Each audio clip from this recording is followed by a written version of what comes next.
Hello, all of my history-loving friends. Welcome back to the world of Madam Morbid. This is a history channel. On this channel, I talk about all kinds of topics from history, which often have a darker aspect to them. Disasters, crime, not always. If you like what you see here today, please like the video. Please subscribe to my channel. Today, we are finishing the story of the real Molly Brown. In the first episode, I told you all about her life before Titanic. Episode 2 was about the Titanic disaster and her time in the lifeboats. Episode 3 was about her time on rescue ship Carpathia. If you have not seen these, you need to go back and watch them because things from the earlier episodes will be referenced as if you have watched them. After Titanic, Margaret returned to Denver, and she pretty much resumed her life right where she left off. She continued to work with Ben Lindsay as his fundraiser, basically. One of the reasons that this myth has come around that Margaret was considered uncouth or not accepted by Denver society is because she was never invited in to the Sacred 36 by Mrs. Crawford Hill. While this is true, a lot of other people weren't either. And right after Titanic sank and Margaret was getting all of this publicity in the newspapers, Mrs. Crawford Hill, within 2 weeks, had invited her over to her home and had a luncheon in her honor. By this point, that kind of thing really didn't matter that much to Margaret. She didn't really care about her position in society so much as using her fame from Titanic to work toward these causes that meant so much to her. One of those causes was women's suffrage. Margaret, living in Colorado, had more voting rights than women in most other states of the country. And she wanted other women to have those rights too. Margaret moved to Newport, Rhode Island. This became home away from home for her. And while living here, she was very good friends with a woman named Alva Vanderbilt Belmont. Alva had been married to Willie Vanderbilt when she was very young, and like many men of his era and status in life, he was a philanderer who cheated on her constantly. And in 1895, Alva had had enough and wanted a divorce. In 1895, this was an absolute scandal. She went on to marry one of her ex-husband's friends, Oliver Belmont.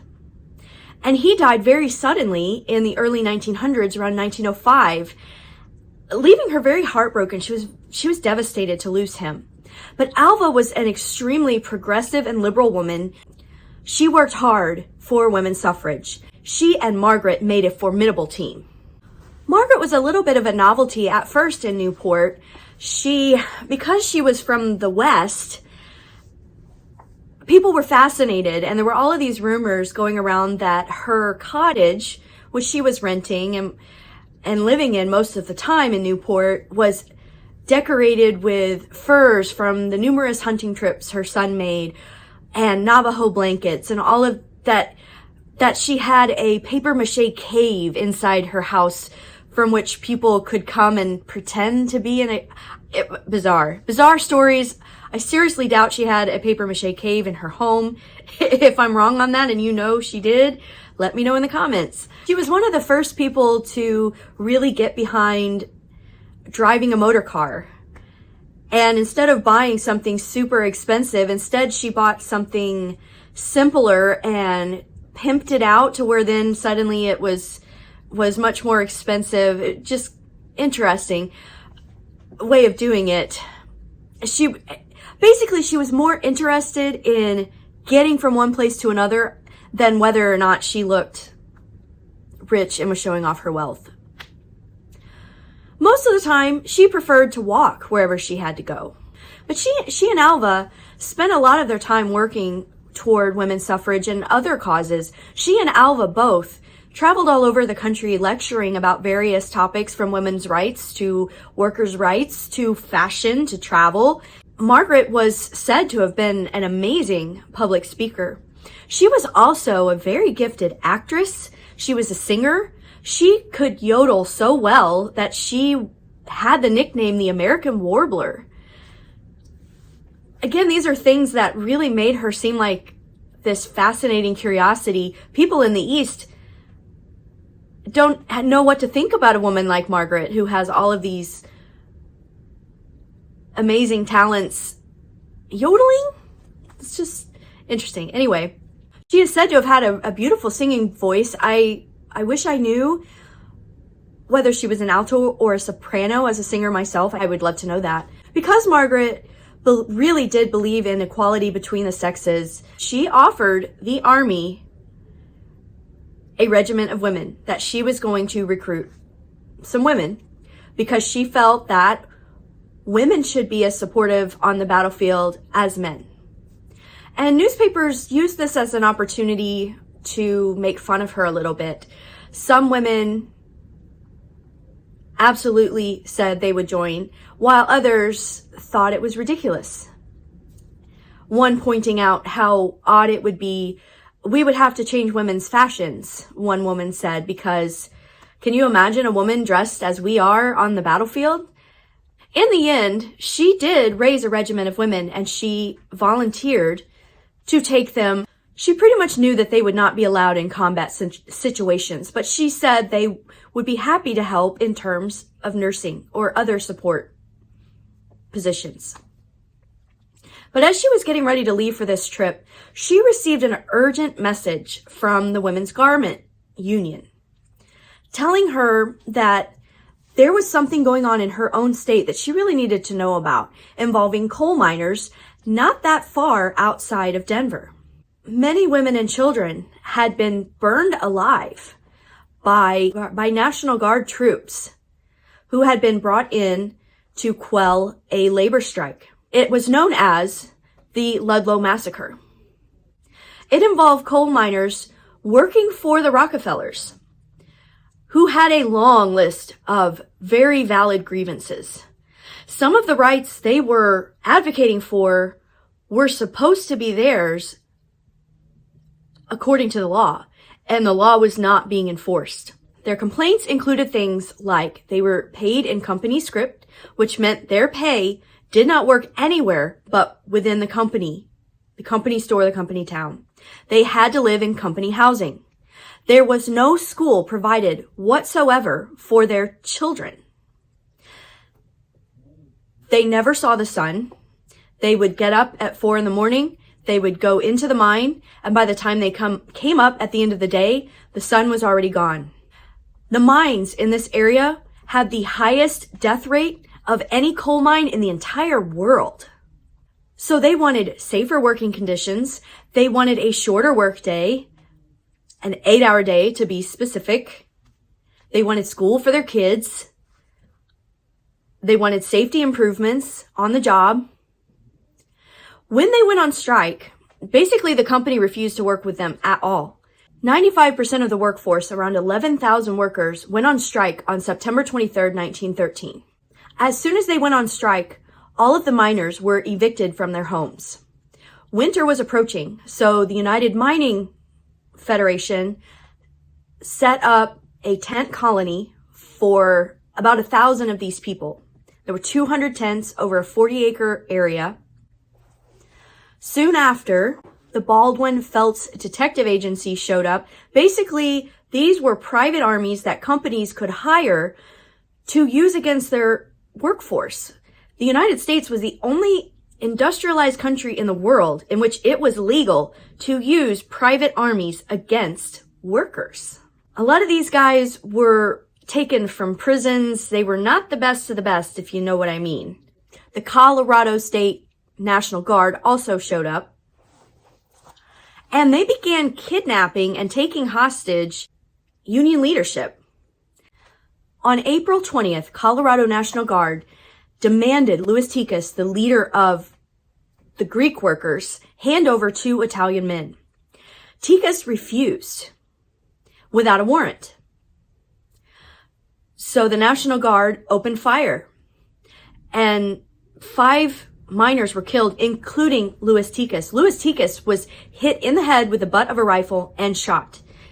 The dead were Charles Costa, Frank Rubino, John Bartolotti, Louis Ticas, and James Filer. James Filer was the financial officer of the local union, and he was robbed and shot at close range. This really wasn't shooting into a crowd. This was just murdering people at close range. After all of this bloodshed, these men have been killed, the families scatter, or a lot of them do. And the guard went around with oil-soaked torches and burned all of the tents. After the fires went out, 11 children and 2 women, one who was reported to have been pregnant, were found burned alive in tunnels underneath this tent city. And Margaret was called in to help with this. All of these miners are destitute, being on strike. Everything they had just been burned to the ground by this private army and the National Guard, who were accused of being drunk when they did this. I don't know how much truth there is to that. It's actually worse if they weren't drunk, in my opinion. What a horrible thing to do. Mother Jones also came to Ludlow during this time, and I found this quote by her very powerful. She wrote, "The smoke of armed battle rose from the arroyos and ravines of the Rocky Mountains. No one listened, no one cared. Then came Ludlow, and the nation heard. Little children roasted alive make a front page story. Dying by inches of starvation or exposure does not." At first, Margaret tried to remain neutral. She said she was going there just to help whoever needed help. Obviously, the miners did. All of their things had been burned. They needed nursing care. They needed a place to stay. They needed clothing. They needed shoes. They needed food. But also, the National Guard troops hadn't been paid in a really long time either.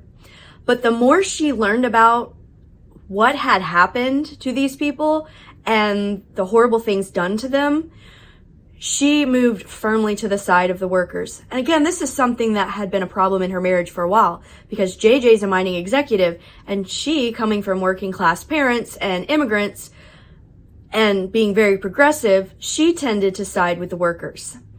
And she said that even way back when JJ's workers would unionize, she actually joined their union, and she went in and she talked about how they worked with the union members to make them healthy, to make them happy. They're better workers if you treat them well, not if you treat them like non-human garbage.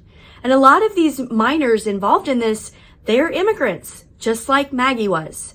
They are Italian, they are Greek, they are Hispanic. It was not only they were just being used and disposed of, in some ways they weren't even being thought of as human by their employers.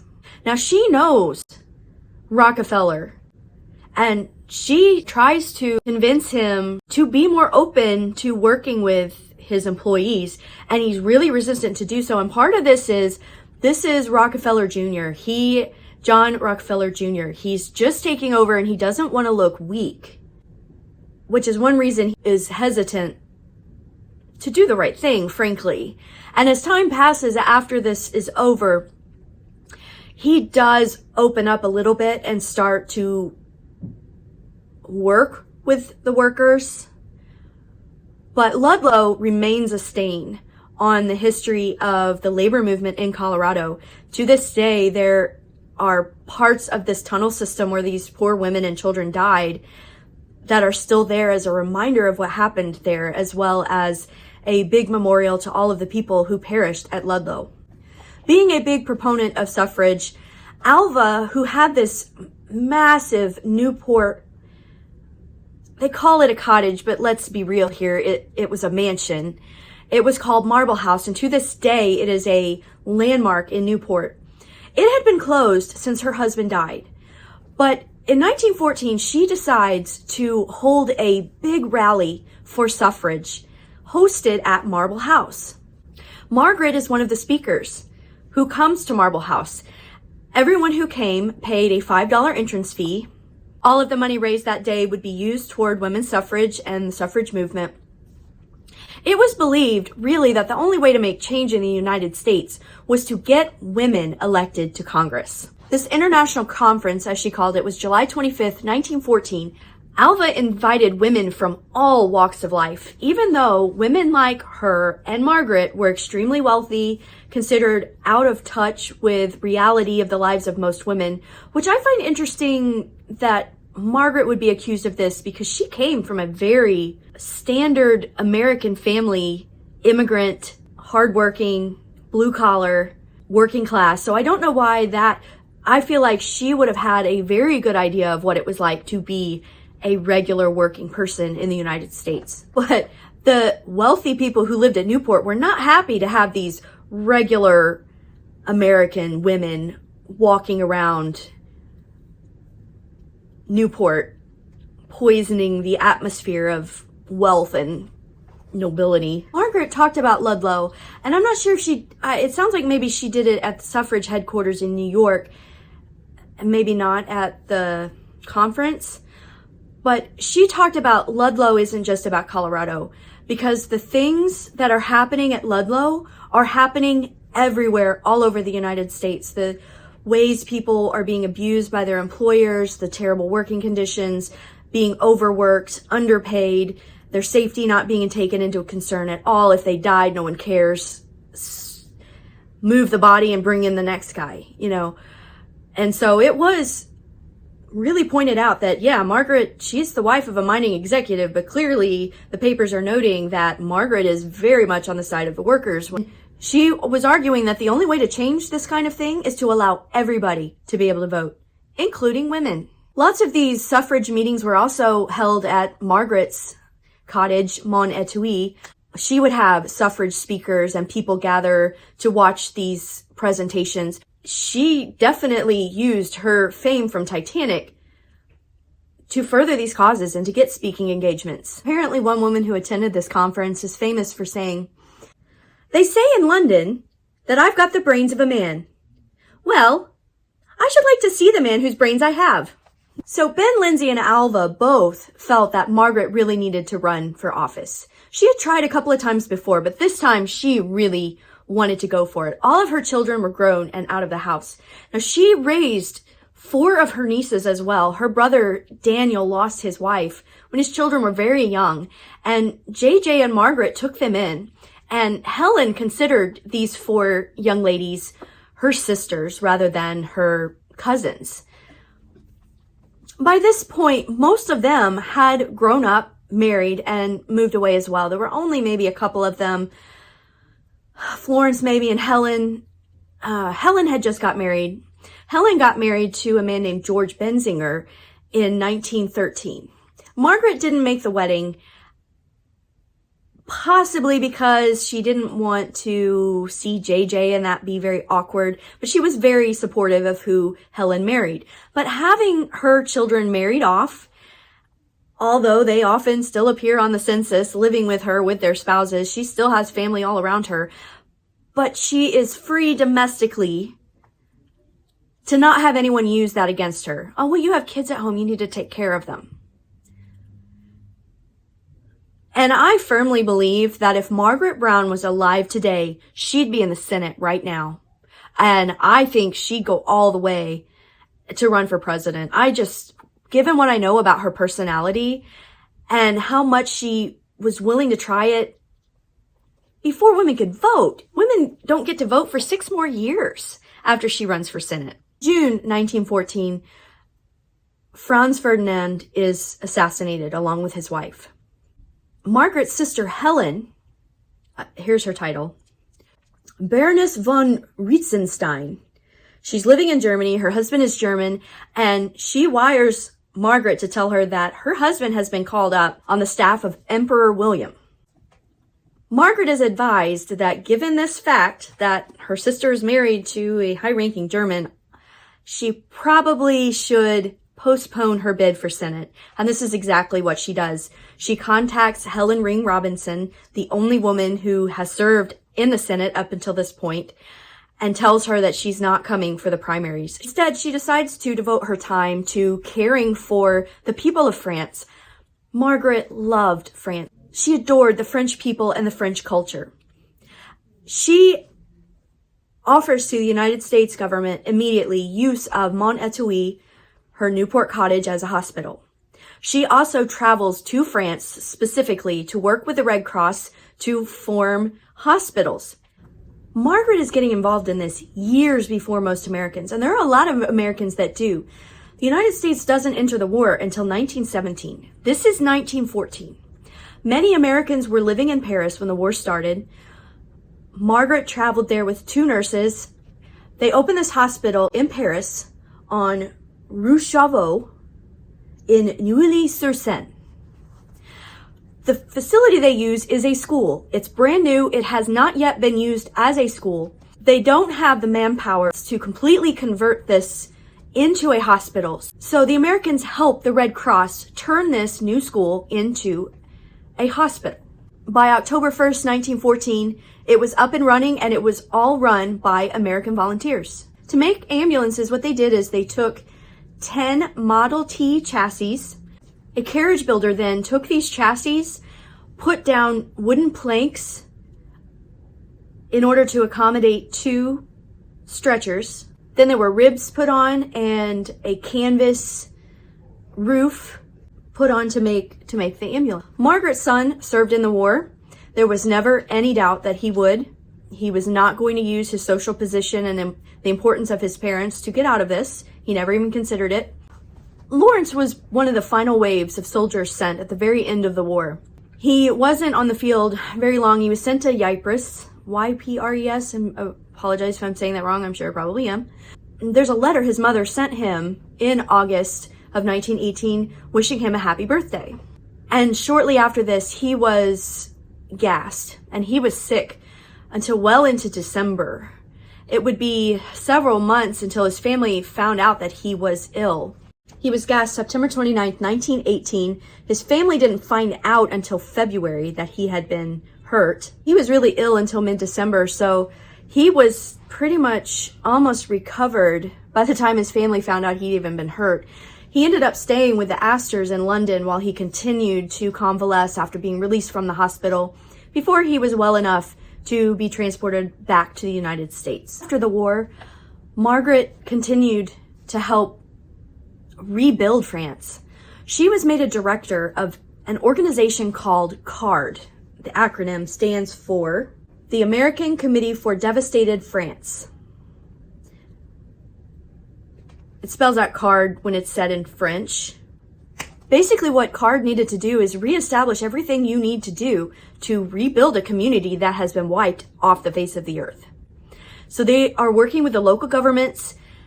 They are rebuilding buildings. They are furnishing them. They are getting people what they need, seed to replant trees and crops, medical facilities, schools, rebuild local businesses so that these communities can begin functioning again. Margaret didn't form this group, but she was a director and she worked in a specific area of France to help rebuild it. CARD continued to operate into 1924, and where their headquarters was now is a big museum to the CARD operation, and Margaret's name is on a plaque inside that museum, most significant volunteers and benefactors. So she was considered very important. JJ had a stroke when he was relatively young, and his health had been gradually declining ever since. In November of 1921, he sent Helen, his daughter, a message, an urgent message, telling her he was in the hospital, that she needed to come from her home in New York to help him. Helen dropped everything and she went to take care of her father, and she was there for several weeks caring for him. It was really a burden to be away from home for that long, but she stayed with him until he got his strength back a little bit, and the plan was to take him back to New York to live with her. She did take him to Leadville so he could speak with his friends there before he basically moved permanently to the East Coast. During this trip, he developed a very serious racking cough. So much so that Helen said, "We need to leave now. We can't stay here any longer." So they got on the train and they went to New York.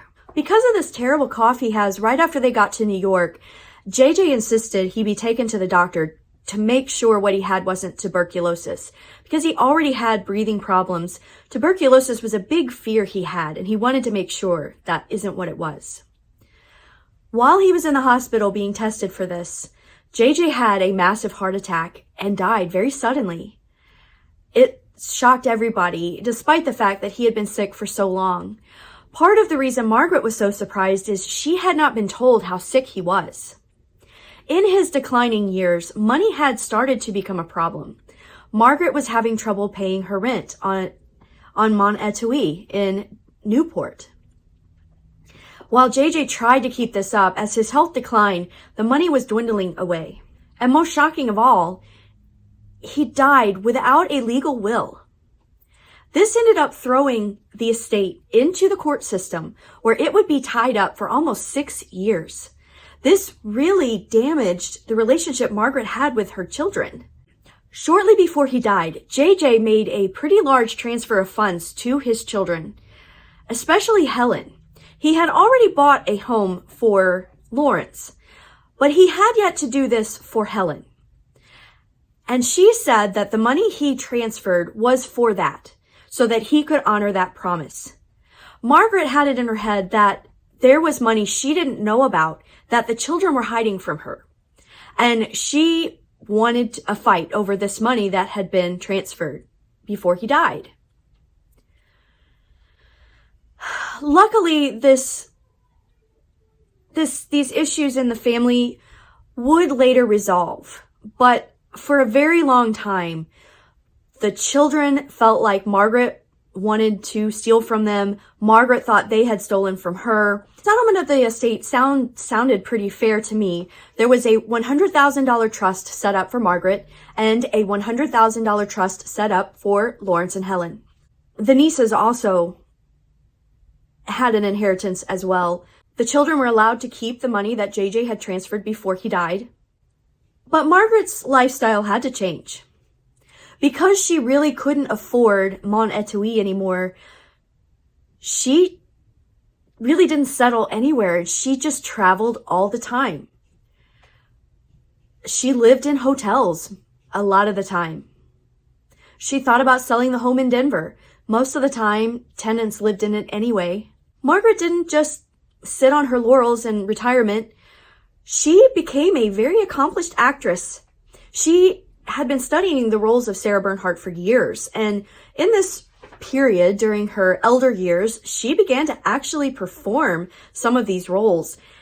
And from reading about her abilities, it sounds like she was very good, actually, and she was a very good singer. But actors are known for being poor. Her income from the inheritance was really all she had. So she spent her later years simply traveling the world. Once a year, she visited Hannibal to see her family still living there. Margaret had some sort of emotional distress from surviving Titanic. She told a Hannibal reporter that she suffered from nervous trouble left over from the Titanic disaster. Margaret continued to work as chair of the Survivors Committee until she died. She was so interested in there being some sort of a permanent memorial to the people who died on Titanic. The memorial was placed near the Potomac River. The statue is of a man with his arms out like this, which we all know from the James Cameron movie, and that may be where he got the inspiration for that for his film. Some feminists felt that the statue just perpetuated the chivalrous idea of the man stepping aside to save the woman. And Margaret responded to this by saying she thought it was very noble that some men stood aside to allow women and children to live. She just did not believe that men should be required by law or custom to do so. But she did, in a way, by supporting this statue, she did undercut her argument a little bit. It was around 1925 that the family began to heal from the death of JJ and all of the hoopla over the estate. She began to see her children again, and they began talking. Margaret did seem pretty hard to kill. On March 18th, 1925, she was staying at the Breakers Hotel in Palm Beach, Florida, when a devastating fire broke out, and Margaret is said to have led survivors down a fire escape to help them escape the fire. She lost pretty much everything she had in this fire, had to get out very suddenly. So fire and water, Margaret was pretty good at surviving both, apparently. And in 1932, she was given the French Legion of Honor for her work in World War I, for her causes in Denver, suffrage, helping rebuild France after the war, just all of these wonderful things she had done throughout her life. And that was a really amazing honor to receive from France. On October 26th, 1932, Margaret died in her sleep at the Barbizon Hotel. While it came as a big surprise to most people that she died very suddenly, there are signs that she had been sick for a while. Beginning in 1930, Margaret complained of severe headaches. These headaches would cause her to lock herself in her room for days before she felt good enough to get out of bed and go back to her normal life. After she died, it was found that she had a tumor on her brain. So she probably died of brain cancer that had been growing for several years by the time she died. She was buried in New York next to JJ because he too had died in New York. Although he really would have liked to have been buried in Colorado, they lie next to one another in Holyrood Cemetery in New York City. Their children, well, at least Helen and her husband George, are also buried next to them. Helen lived to see her mother become famous because of the musical The Unsinkable Molly Brown. Lawrence didn't. And he was upset, actually, for a while about all of the crazy false stories going on about her. There's very little you have heard about her that is probably real. There was no money burned up in a stove. She never met Mark Twain. Some of them are so ridiculous, it's mind-boggling. I think Margaret is so much more kick-ass in real life than any of these stupid stories that have ever been made up about her. She was an amazing woman. I would have loved to have seen what Margaret would have done with her life if she had been able to, as a woman, to do anything. She accomplished so much despite the fact that women had everything stacked against them. And the sad thing is that only having wealth and money really gave a woman the ability to do a whole lot of that back in that era. I hope you've enjoyed learning about the real Molly Brown, Margaret Brown. I hope you will refer to her as she would have liked from now on as Margaret or Maggie. I will see you next time.